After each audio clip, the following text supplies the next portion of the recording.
Hello. Hello. I thought you weren't going to Yes, say I'm pulling a hello. face today. I did. I said hello. I said hello. But I think we might have a bit of a lag, but we'll go for it anyway and see what happens. That's what happened. Okay. My internet is on a field, so it doesn't always work. Anyway, I've got a word, or I've got two words for you to explore Ready. today, Cool. and they are being triggered. Mm-hmm. Yeah.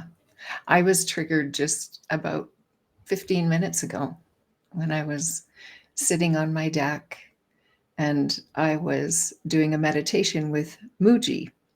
I love Muji. I haven't listened to him for so long. And it wasn't really a meditation. It was 10 minutes of just being. So it's cool that this is a 2-word thing. And my cat, PJ, is out there with me on a leash. And it's, a stretchy leash, and then it's hooked on to another long leash so she can move about the yard. And she kept getting caught in things. And if she's caught, she can wiggle out of her harness. So I got triggered a few times during my quiet being time, and did a little. I know that I growled once, like just.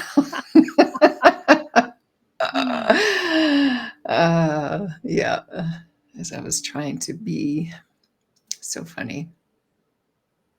I wasn't trying to be, I was just being. But this whole idea about being triggered,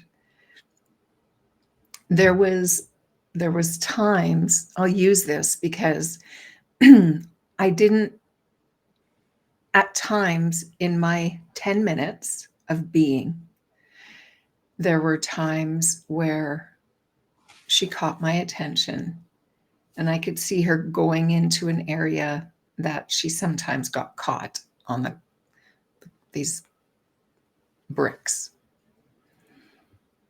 And I had some thinking about it.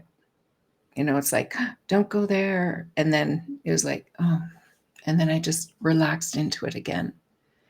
So clearly I can see that being triggered it's all a trick of the mind, pulling you in, sucking you in to something.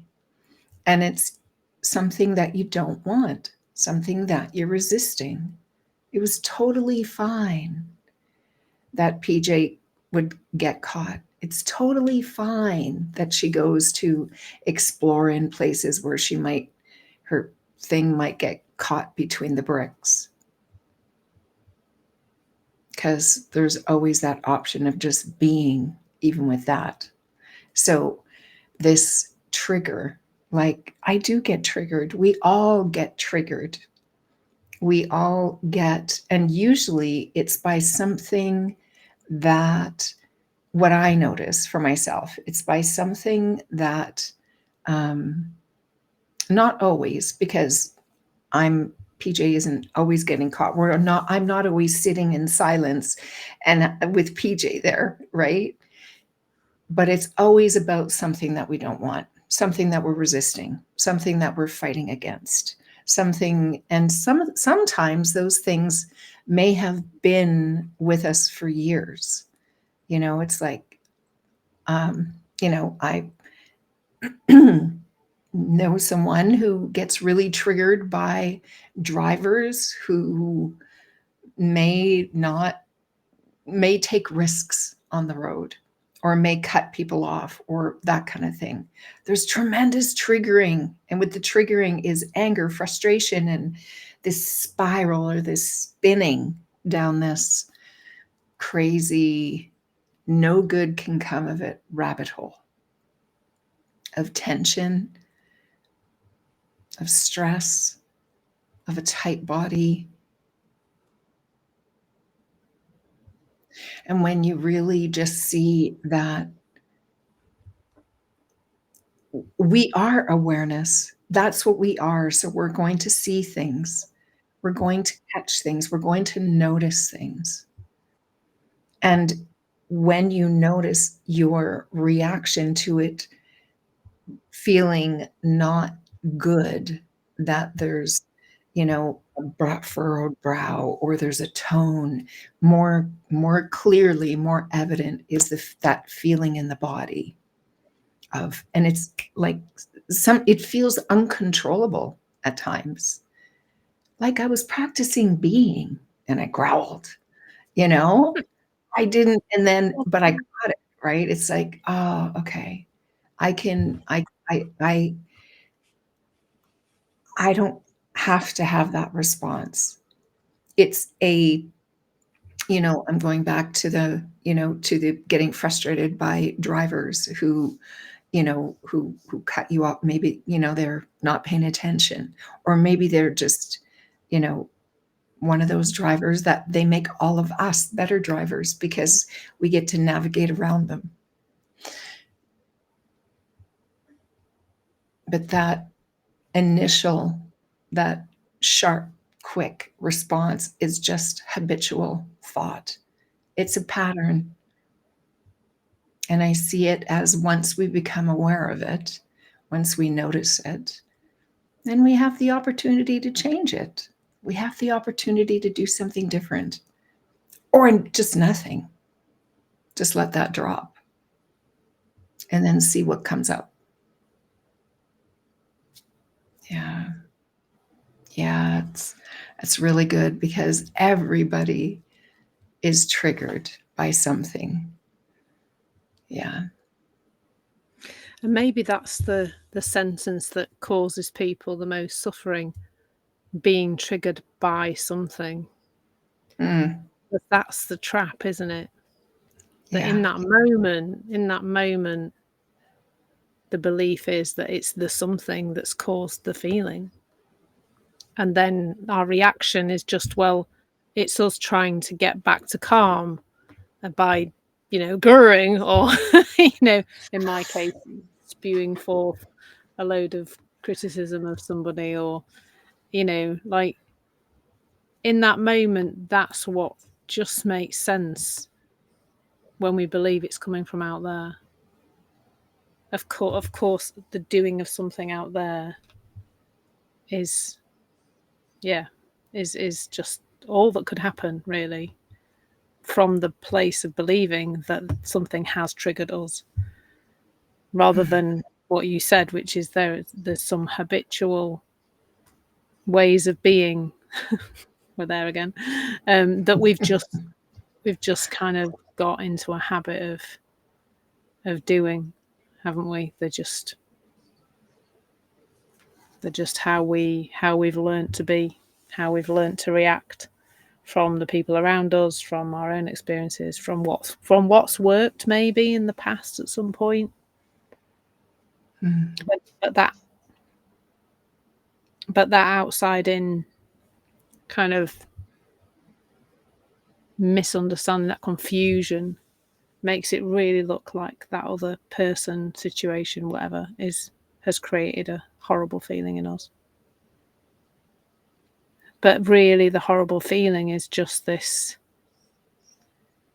system dashboard to say, your thinking right now is off.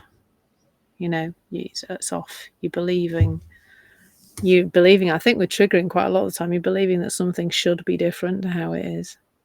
The person shouldn't behave. The should word probably comes in a lot, I think. The sense that if they just didn't do that, I could feel okay. So they shouldn't do that so that I can feel okay. Or that shouldn't be like that so I can feel okay.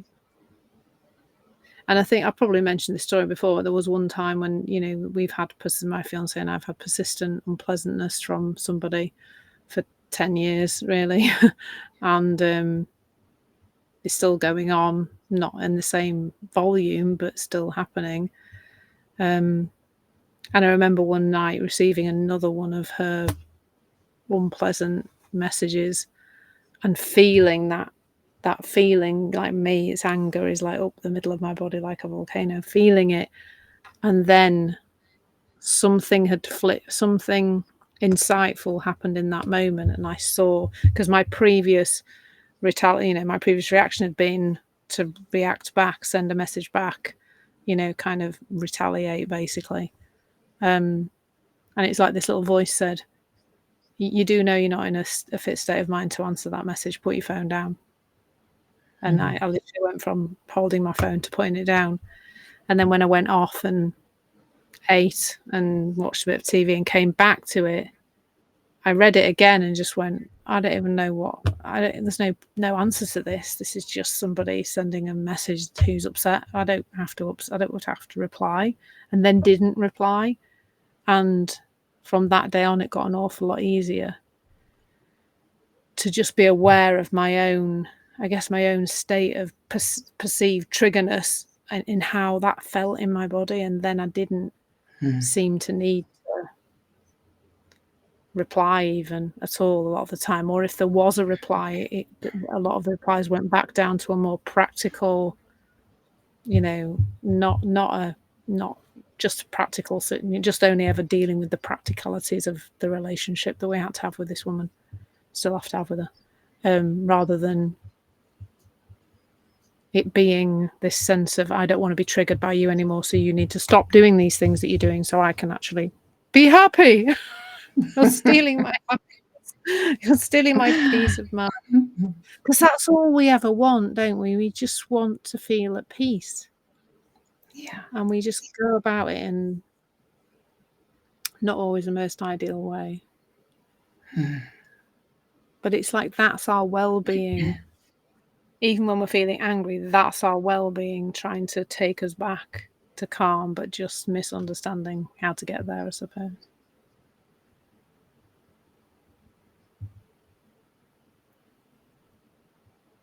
Yeah. And I think that the last thing I want to say just now is about compassion with ourselves when we're like this. Like the other day, Bruce wanted the washing needed hanging outside, and Bruce wanted his son to help me hang the washing out, which would involve his son standing on a stool on our backyard, which is like quite stony and bumpy, and then me trying to teach him how to hang the washing out. And I just went, no, it's okay, I'll do it on my own, I'm fine.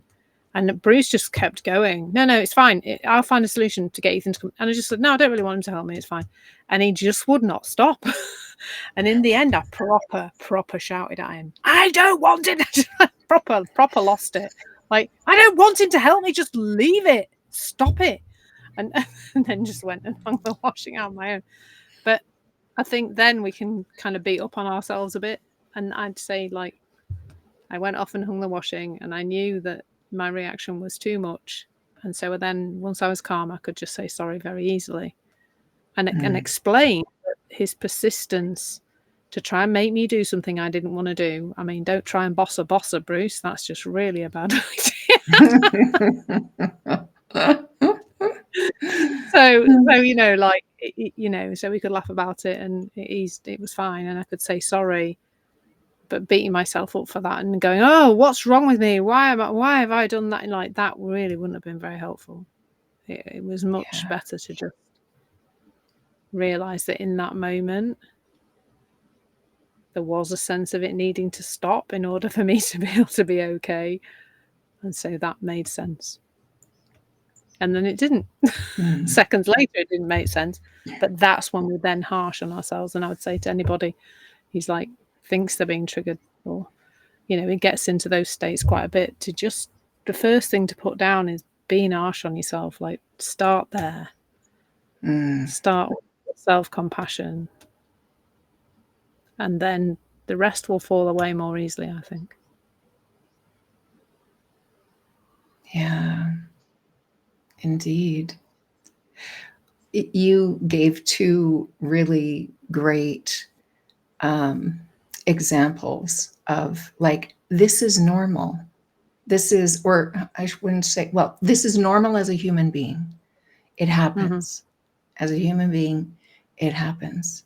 And your two examples, it showed that in the first case, I love how you described that, you received a message and you could feel this like a volcano coming up your center. That is really cool because yes, once you catch what's, that this happens, you can sometimes experience the volcano coming and then get your hands off, and it'll settle back down, and then you could come back to it and it looked differently. And sometimes, and we can't choose the times of when we catch it and when we don't. And then there was another time where there was it was crescending.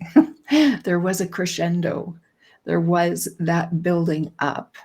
But then there was a tipping over. There wasn't a stopping. It's like, that is going to happen. Both are going to happen. And yeah, so I just love that, to not feel like it's never going to, and that you're going to get to a point in your life where it's 100% never going to happen. I really don't think that's possible. As long as you're human, it's going to happen. And all we're looking for is to have less of it, because what we're really looking for is like peace of mind, is calm, is like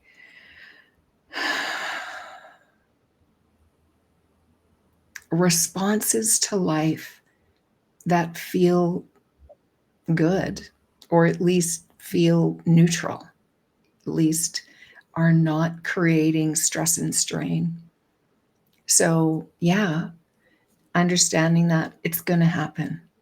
And more often, the more you catch it, the more you have a choice, you have an option to do something different, because it no longer makes sense to let the volcano boil over into words or reactions that we may, not feel good about. And yeah, if it happens, okay, then there's something that'll come up for you to do to clean that up, or not, depending on the situation. I don't know. You never know. That's the thing. We're even day to day, we talk about this living in the being afraid of the unknown, but moment to moment, day to day, in every moment, we are living in the unknown. Well, we don't even know it. We think that it's something bigger and scarier, but no, we're in it. We don't know what's going to happen in the next moment. So just knowing that something's going to happen, something's going to come your way, and in what state do you want to be when it comes? Or not, because that would indicate you need to fight to be in a state. No, just recognize that in certain states of mind, it doesn't go so well. And we can feel it. We can feel it.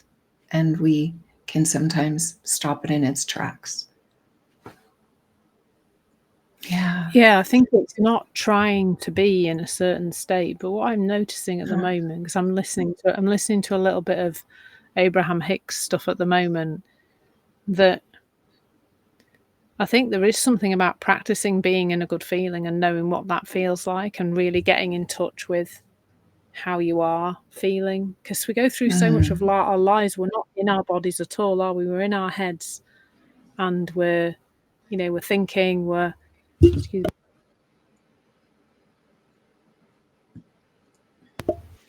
excuse the random tickle. Yeah, we're thinking so much, and we don't spend a lot of time really tuning in how we're feeling. We seem to be too busy for that, and I think I'm just noticing myself kind of just checking in. There was something about this process they talk about called segmenting, which is where you go into each little phase of your day and you kind of set out your stall and kind of go for, right, this is how I want this to be, how I want to be going through this. And we don't need to beat ourselves up, not like that. But I do think we don't really slow down enough in most of our lives to check in with ourselves and just settle, resettle. George Cow calls it his energy reboot. He does an energy reboot takes him like a couple of minutes, and it is almost like just a resettling back into this place of peace, because I think sometimes we forget that it's just there, that we don't actually have to do anything to make it. It is just there. It is literally a breath or a thought away. So I think if we can keep reminding ourselves, go, oh yeah, it's still here. I'm still at peace, really. Still at peace. I think being triggered probably becomes less of a thing, because we've just become more, it becomes more precious, that peace. And we become more kind of aligned with it, I think. That's definitely something I'm kind of just playing with at the moment, is just, what is my state of mind when I'm washing up? What is my state of mind when I'm doing things? And what I notice about me a lot is I'm rushing. Everything's rushed. I'm going fast. I want to go fast. As you know, I like to be busy. That's been interesting this last week or so, just like being more deliberate and slowing down and tuning into that space of peace, i.e. the opposite of being triggered, really. And noticing that it's just there all the time. It's always available, without the person who appears to be doing the triggering needing to stop, or the cat, obviously, also. Yeah. Nothing needs to change for that peace to be available to us. Right. It is all there. the time. Yeah. I was going to call it a superpower, but it's, call it what you will. We have the ability to be aware. We are awareness, and we can use it. We can use it intentionally. We spoke about intention recently. And that is one of the ways, going back to Abraham, and, of what is your intention? Like, how do you want it to be? What, and it always, and coming back to the 3P too, it always comes back to that feeling, to a feeling of peace. It really does. Or rightness, or settled, or, you might have a different word. People might have different words for it, but it's that place of calm. Yeah. Definitely. That is available. Yeah. Yeah. That's good. Good phrase. Yeah. Yeah, lovely. Yeah. Yeah. Thank you, Claire. Yeah, thank you. That was lovely. See you next time. You betcha. Ciao. Bye.